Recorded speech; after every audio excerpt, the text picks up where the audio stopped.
This is a history lesson. Everything I say right now you should already know. If not, I hope you learned something.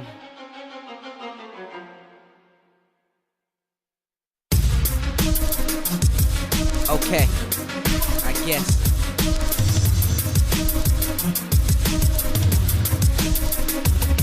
Alright, first off, let it be clear, music has no color. It is a form of therapy that is like no other. Yet it's misused and abused and trampled and left bruised. Cause cries from the youth help the nation improve. Such a time of hate with no love to lose. Not uncommon to see colored neighbors out on the news with a point to prove and a slogan to use. Picket signs cause of vicious crimes that lead to the root. Angry racists in the South yelling discrimination in groups. Okay, I'll start it off with the civil rights movement. African Americans seeking racial improvement. Don't forget Mexicans or Native Americans.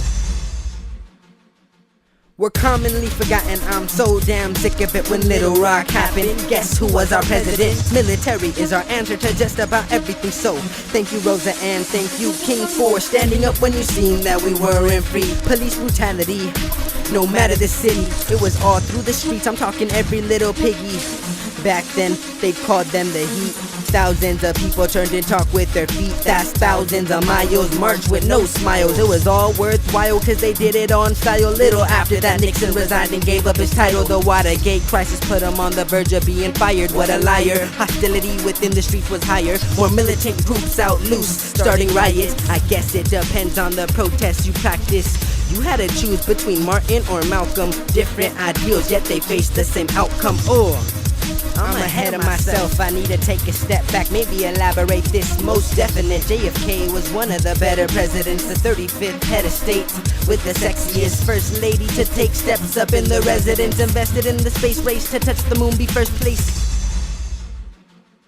It's sad to say he was assassinated and didn't see the day that we made it.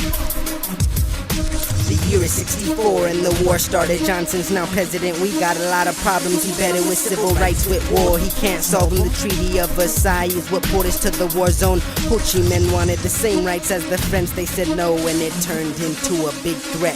The domino theory is what got us upset. We thought communism would spread and that would just be the end. So we sent in our men to contain and protect. Not caring at all, killing civilians and children, never sparing the rod. Conquering territories and then moving on.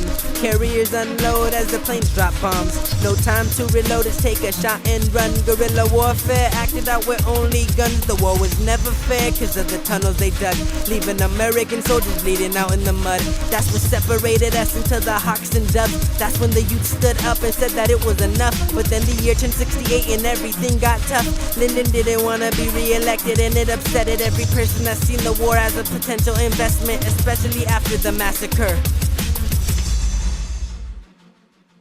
The counterculture movement pressured with sit-ins that filled the prisons. But that's not all it took to get the white man to listen. It took 9 judges to make the final decision to say that segregation was utterly stupid and ignorant.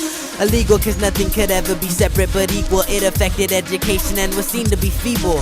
Dang, there's so much I forgot. Like RFK passing away and how Salazar got shot. If Nixon hadn't had connections he would've got caught.